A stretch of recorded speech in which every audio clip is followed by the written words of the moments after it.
बारिश का मौसम है और गरियाबंद जिले के ब्लॉक मैनपुर के अंतर्गत लगातार 2 दिनों से रुक रुक कर बारिश हो रही है, जिससे किसानों की जो फसल है जिसमें अभी धान की बाली निकल चुकी है उसमें नुकसानदायक है। साथ ही बताया जा रहा है ग्रामीणों के द्वारा लगातार ये अंदरूनी इलाकों के गाँव में हाथियों का जो उत्पात है वो मचा हुआ है। और मैं वहीं ग्राउंड जीरो पर मौजूद हूँ।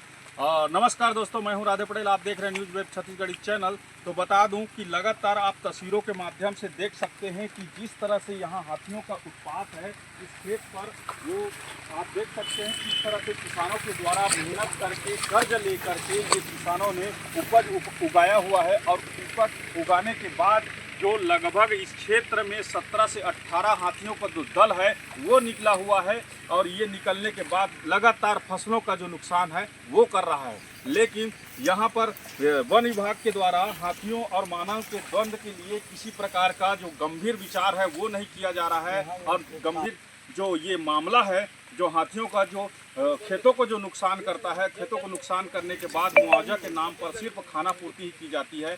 जिस प्रकार से यहाँ किसानी कार्य के लिए पहले तो बारिश पर निर्भर थे, उसके बाद जब खाद जब नहीं मिल रही थी उस पर निर्भर थे, और अभी तक जो है किसानों के द्वारा खाद की किल्लत से परेशानी से अभी उबरा नहीं है। उसके बाद जो हाथियों का जो आतंक है वो लगातार यहाँ पे देखी जा रही है। और लगभग यहाँ पर जो फरसरा गांव है 10 से 15 एकड़ की जो खेती है वो पूरी बर्बाद हो चुकी है। लगातार आप तस्वीरों के माध्यम से देख सकते हैं कि जिस तरह से यहाँ जो खेत का मेड़ है उसको नुकसान किया गया है और खेत की जो फसल है वो पूरी नुकसान हो चुकी है। और यहाँ पर कुछ किसान मौजूद हैं, उनसे जानते हैं कि किस तरह से यहाँ पे हाथी कब और कैसे पहुँचा था और कितना नुकसान इस क्षेत्र का हुआ है।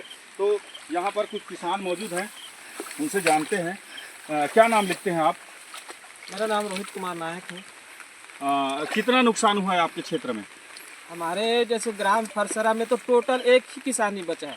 हर किसान का पूरा नुकसान किया है हाथी ने। कोई 5 एकड़, कोई 3 एकड़, कोई 4 एकड़, ऐसे तो पूरा सभी का है। लेकिन क्या है, पूरा एक ही जने का ऐसा नहीं बचा है कि नुकसान नहीं किया हाथी, हर किसान का नुकसान किया है हमारे ग्राम फरसरा में। कितने संख्या में था हाथी 28 से 29, 30, 35 का संख्या में हाथी था। और इसके बाद हम लोग को इस साल है 2 साल हो गए ऐसी नुकसान कर रहा है। हम लोग सुसाइड करने के मूड में क्या है कि हम लोन बैंक से लोन लेते हैं, अब उसको भी पटाना है। इसमें क्या मिलता है, एकड़ में 8,000, 9,000, 7,000 ऐसे धरा देते हैं वन विभाग। तो कहाँ से हम लोन पटाएं और कर्जा को कैसे छूटें? लगभग यहाँ देखा गया है कि ग्राउंड जीरो करते करते रिपोर्ट करते करते हम लोग आ रहे हैं तो कम से कम 15 से 20 एकड़ की खेती है जहाँ पर मेड़ है और जो धान की फसल है लगातार नुकसान किया गया है। तो अभी तक विभाग के द्वारा, वन विभाग के द्वारा कोई टीम यहाँ गठित की गई, यहाँ तक पहुँचा गया है अभी तक? वही हाथी दल बस आते हैं, बस उसके बाद कोई वन विभाग का टीम नहीं आते हैं। तो फिर कैसे इसका मुआवजा का प्रक्रिया होगा? फिर मुआवजा का प्रक्रिया वह है कि जो फार्म ला कर छोड़ दिए हैं और उसको भरेंगे, सरपंच पटवारी सबका साइन करा के वन विभाग में जमा करेंगे।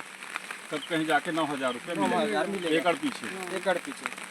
तो जिस तरह से किसानों ने अपनी परेशानी, अपनी दुविधा और अपना दुख बताया, लेकिन आप जिस तरह से देख सकते हैं धान की स्थिति, पहले तो खाद के लिए जो किल्लत थी वो देखी गई, अब इस प्रकार से लगातार बारिश हो रही है। और ये देख सकते हैं तस्वीरों के माध्यम से अभी धान की बालियाँ निकल चुकी है। उसके बाद ये जो यहाँ पर खेत में जो पानी भरा है, इस तरह से लगातार यहाँ क्षेत्र के किसान जो है वो परेशान है। और परेशान होने के बाद आज जो हाथियों का जो आतंक है वो देखा जा रहा है और मुआवजे के नाम से सिर्फ खाना पूर्ति की जा रही है। इस तरह से किसान जो अन्नदाता हैं वो कैसे फसल उगाएं, और ग्रामीण क्षेत्रों में अगर रहने वाले जो ग्रामीण है जो बस्ती तक हाथी पहुंच जाती है उसके लिए कोई इंतजाम नहीं किया गया है। तो ये जानना चाहेंगे, थोड़ा ग्रामीण से और पूछते हैं कि जिस तरह से यहाँ हाथी जो ग्राम तक पहुँचते हैं, पहुँचने के बाद वन विभाग के द्वारा किसी प्रकार की पहल की जाती है क्या? ऐसे तो नहीं, ऐसे तो वन विभाग के द्वारा ऐसे गांव बचाने के लिए कोई पहल किए नहीं है। हाथी मित्र दल जो बनाए हैं वो खाली सूचना ही दे रहे हैं कि हाथी का मूवमेंट यहाँ है या उधर है या उधर है। गांव के लिए मैं शासन प्रशासन से या वन विभाग से यही मांग करना चाहता हूँ कि जितने भी विद्युत जो बिजली का खंभा है उसमें एक ज़्यादा रोशनी, तेज़ रोशनी वाले लाइट की व्यवस्था करें।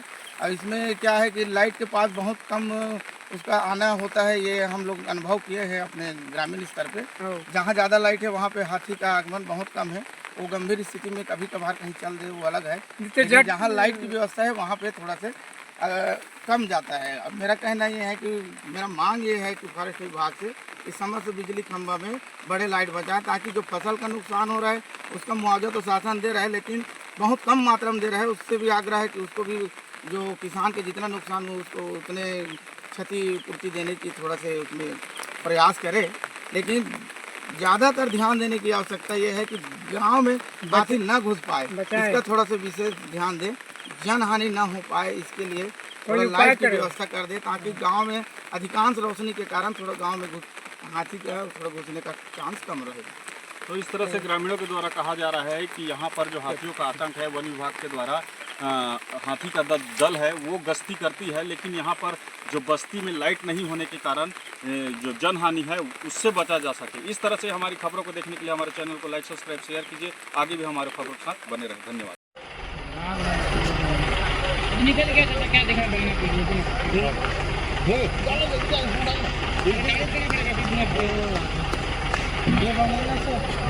मैं बना दूँ ना।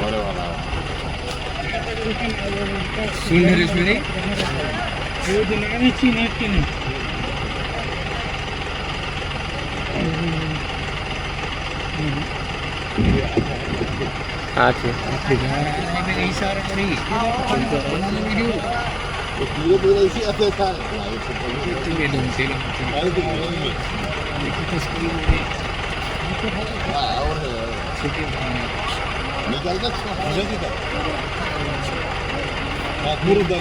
काउंट करबे सालिक ना, काउंट करबे ना।